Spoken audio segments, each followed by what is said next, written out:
बिस्मिल्लाहिर्रहमानिर्रहीम। अस्सलाम वालेकुम दोस्तों, वेलकम टू निजात ट्रैवल एंड टूरिज्म इटली।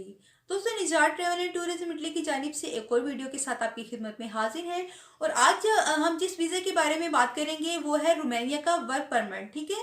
और हम आपको बता दें कि ये टोटल 8 किस्म के वर्क परमिट होते हैं, और अगर आप थोड़ी सी पेशेंस रखते हैं, थोड़ी सी एफर्ट करते हैं, तो यकीनन आप जो रोमानिया का वर्क परमिट हासिल कर सकते हैं। मजीद हम आपको बता दें, आपकी ऑक्यूपेशन जो भी हो, आप प्लम्बर हो, ड्राइवर हो, या किसी भी काम से आप ताल्लुक़ रखते हो, आप ये वर्क परमिट हासिल कर सकते हैं।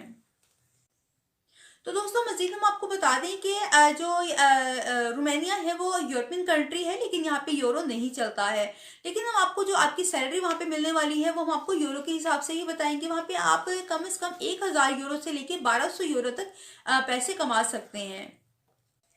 तो दोस्तों, हम आपको बता दें कि ये अप्लाई कैसे करना है, इसकी कैटेगरी कितनी है। इसकी 8 कैटेगरी है। एक परमानेंट परमिट जो है अप्लाई कर सकते हैं, उसके अलावा ट्रेनिंग वर्कर है, उसके अलावा जो है सीजनल वर्कर है।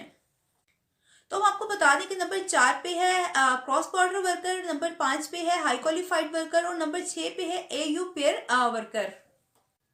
मजीद बताएं कि नंबर 7 पे है आईसीटी वर्कर, और उसके अलावा नंबर 8 पे है डिप्लॉयर वर्कर। तो दोस्तों, आज की वीडियो में हम 3 वर्क परमिट को ही जो है शेयर करेंगे और डिस्कस करेंगे। तो सबसे पहले है हाई क्वालिफाइड वर्कर। हर हाई क्वालिफाइड वर्कर जो होते हैं उनमें जो एक्सपीरियंस चाहिए होता है वो कम से कम जो है 8 से 10 साल का एक्सपीरियंस चाहिए होता है। मजीद उनके पास अच्छी डिग्री होनी चाहिए। ये होते हैं हाई क्वालिफाइड वर्कर के। तो अब दूसरा वर्क परमिट है उसके बारे में डिस्कस कर लेते हैं। तो दोस्तों, दूसरा होता है सीजनल वर्क परमिट। अगर आप शॉर्ट टाइम के लिए जाना चाहते हैं तो आपको 3 तरह के वर्क परमिट दिए जाते हैं। जिसमें आप कह सकते हैं कि हाई क्वालिफाइड वर्क परमिट, उसके अलावा जो है सीजनल वर्क परमिट, उसके अलावा जो है परमानेंट वर्क परमिट। दोस्तों, जो सीजनल वर्क परमिट होता है उसमें ज़्यादा से ज़्यादा आप 6 महीने के लिए जा सकते हैं। इसमें जो काम होता है ज़्यादातर वो खेती बाड़ी का काम होता है, और इन्हीं चीज़ों से ज़्यादा रिलेटेड होता है। और अगर आप लॉन्ग टर्म के लिए जाना चाहते हैं तो आपको परमानेंट वर्क परमिट अप्लाई करना चाहिए। तो मज़ीद दोस्तों, हम आपको बताएं कि आपको ये जॉब पोर्टल के थ्रू अप्लाई करना है। अगर आपको वहाँ से एम्प्लॉयर्स का जो है रिस्पांस आ जाता है, आपका इंटरव्यू होता है, आप सिलेक्ट हो जाते हैं, तो उसके बाद वो आपसे डॉक्यूमेंट्स मांगते हैं। आपको तमाम डॉक्यूमेंट्स देने हैं, और ये आपको 28 दिन के अंदर अंदर ही देने होंगे। इसके अलावा हम आपको बता दें कि आपसे जो है वो अक्सर तो मांगते हैं, एम्प्लॉयर्स अक्सर नहीं मांगते हैं।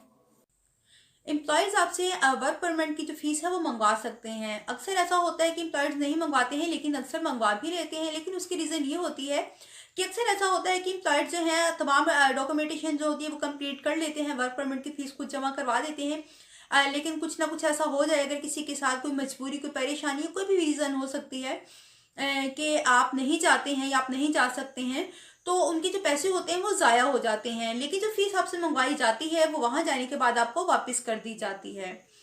तो अगर आप वो आपसे फीस मांगते हैं तो आप दे दें उनको, क्योंकि वो जाके वापस आपको वहाँ मिल जाएगी। उसके बाद आप वहाँ जाकर काम शुरू कर सकते हैं। तो दोस्तों, ये थी कुछ है मालूमात आपके साथ जो हमने शेयर की हैं। यकीनन आपको पसंद आई होगी। अगर हमारी वीडियो आपको पसंद आती है तो प्लीज़ आप हमारे चैनल को शेयर कीजिए, लाइक कीजिए, सब्सक्राइब कीजिए। हमारे साथ रहने का बहुत शुक्रिया। अपना बहुत ख्याल रखिएगा। अल्लाह हाफिज़।